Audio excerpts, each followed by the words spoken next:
Don Elkins made the following observation.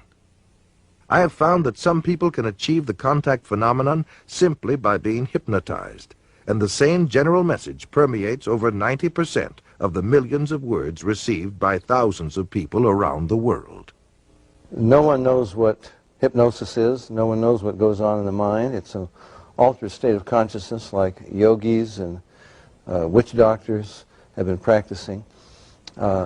It loosens the normal connection between your spirit and your brain, and of course if the hypnotist can control you, make all kinds of suggestions, make you think things are happening that are not happening, make you think you have powers that you don't, experiences that you haven't, even implant memories.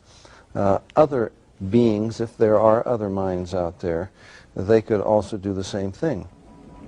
Sir John Eccles, Nobel Prize winner for his research on the brain, describes the brain as, quote, a machine that a ghost can operate, unquote. What he means by that is your spirit operates your brain in a normal state of consciousness. In an altered state, reached under yoga, a TM, hypnosis, you have loosened the normal connection between your spirit and your brain, and that allows another spirit, other entities, other minds to interpose themselves and begin to tick off the neurons in your brain, create a universe of illusion.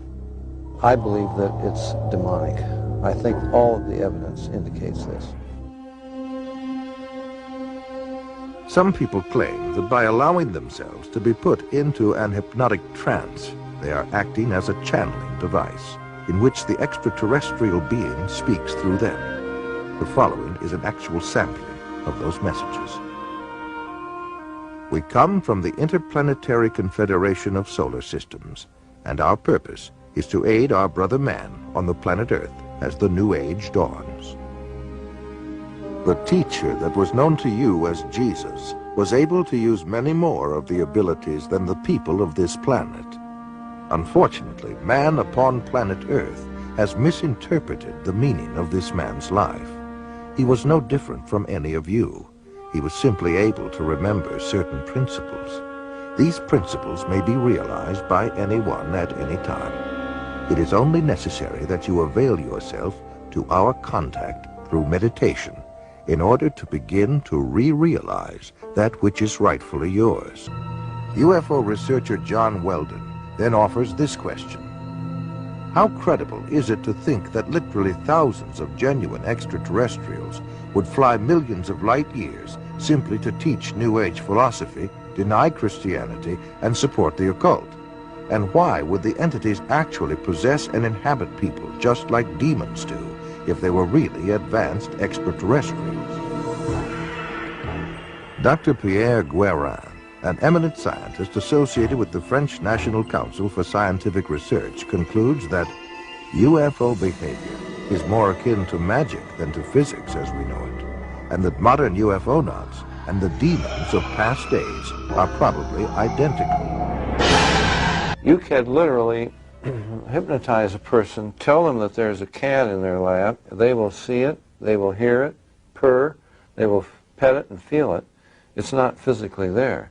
You tell the cat to scratch them, you know, and bring them out of it. There are scratch marks on their cheek. A non-physical object, under the right conditions, can leave physical evidence. I think it's demonic. It's a spiritual power of some kind for which there is no physical explanation. You can't explain it with the laws of chemistry and physics as we know it. In Close Encounters of the Third Kind, that first film that came out about UFOs, the house that the mother and little boy were living in, you know, the toys began running around and screws unscrewing in the presence of UFOs. What the film was saying was the same people that run UFOs run haunted houses. And I would say that's absolutely true. In 1969, the United States Printing Office issued a 400-page publication entitled UFOs and Related Subjects, an Annotated Bibliography. The author was the senior bibliographer for the Library of Congress, Ms. Lynn E. Cateau. During her research, she read over 1,000 articles, books, and other literature. She summarizes her findings in the preface of the bibliography.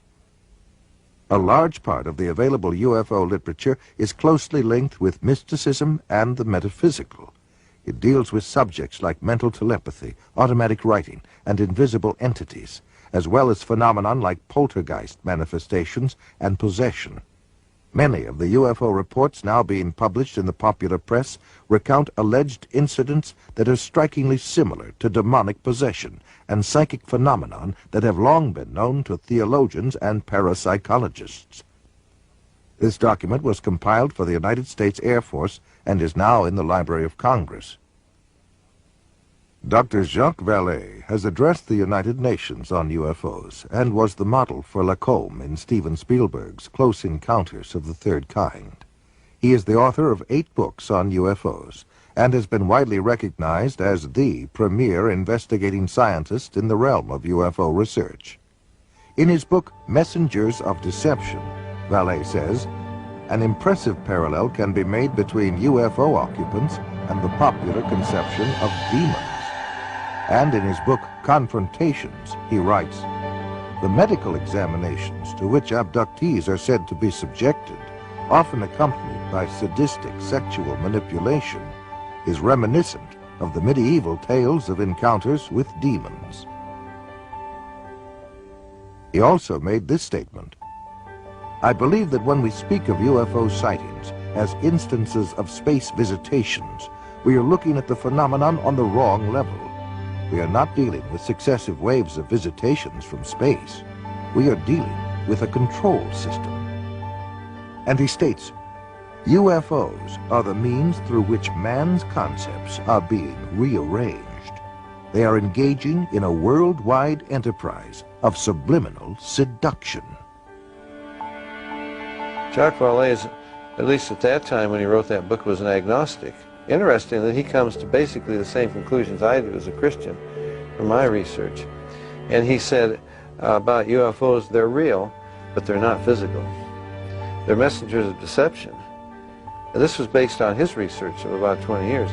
They seem to be psychologically preparing, setting us up for some ultimate delusion that is too horrible even to imagine as yet. I would agree with that. Dr. I.D.E. Thomas is one of a long line of Welsh preachers.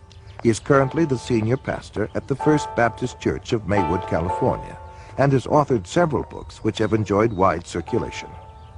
In his book, The Omega Conspiracy, Dr. Thomas explains the phenomenon of unidentified flying objects and offers an explanation that could identify the beings who operate them. As incredible as his explanation may sound, let us regard the ancient saying of Heraclitus, who 500 years before Christ said, because it is sometimes so unbelievable, the truth escapes becoming known. The answer to all this and the clue to this cosmic riddle may be found in the ancient book of Genesis. And back there in chapter 6, we are told of a very amazing and bizarre event. The sons of God saw the daughters of men and saw that they were beautiful, and they lusted after them.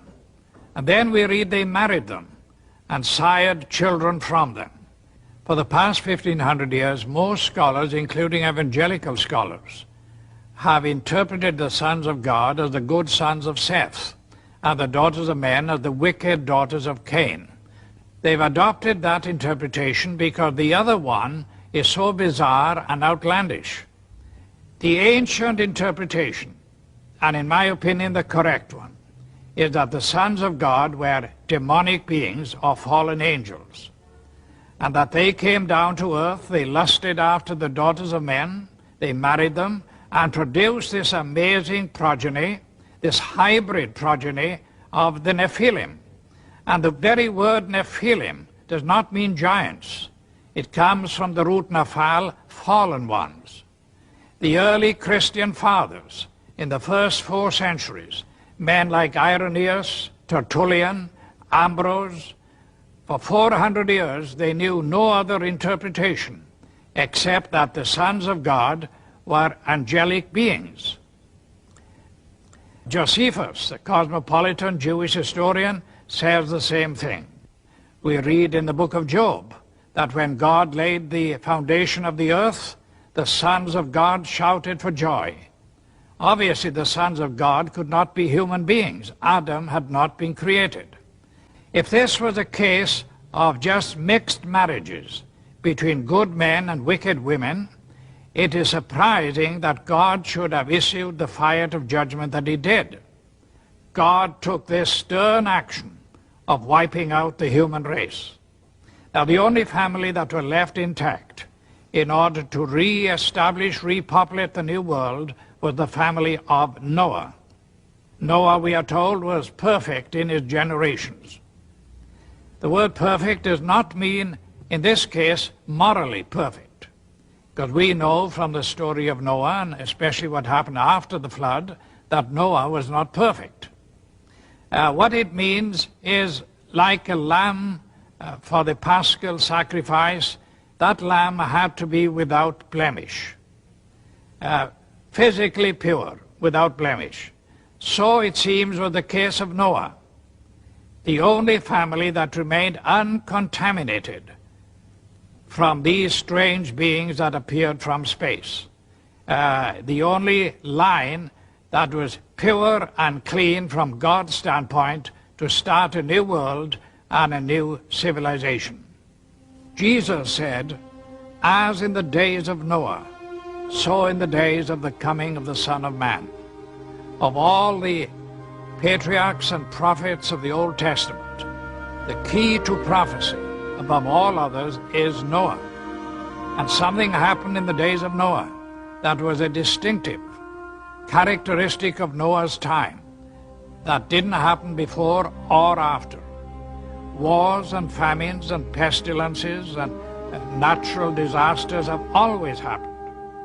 But something happened in the days of Noah, and the most sinister and bizarre of all the things that happened was this intermarriage between the angelic race and the human race. And of course, the mastermind behind it all was another angel, a fallen angel, Lucifer. Now we believe that as they came in those days, we may very well be on the edge of another invasion from outer space, that Satan will once again make another attempt, maybe the final assault on the human race, in order to wean men and women away from the worship of God. He has tried before, he will inevitably try again. And by seducing the human race, by sending these so-called entities from space, demonic beings, he will try to get people all over the world to worship him and to deprive God of the worship that is due to him. Fortunately, we know what the end result is going to be. But this final or omega assault that will come at the end of time may trigger the coming back of Jesus Christ to rescue his own. Satan has failed before, and the Bible predicts he will fail again. We are told quite emphatically in God's word that the kingdoms of this world shall become the kingdom of our God and of his Christ. Satan will make the attempt, but our God, greater is he that is in you than he that is in the world.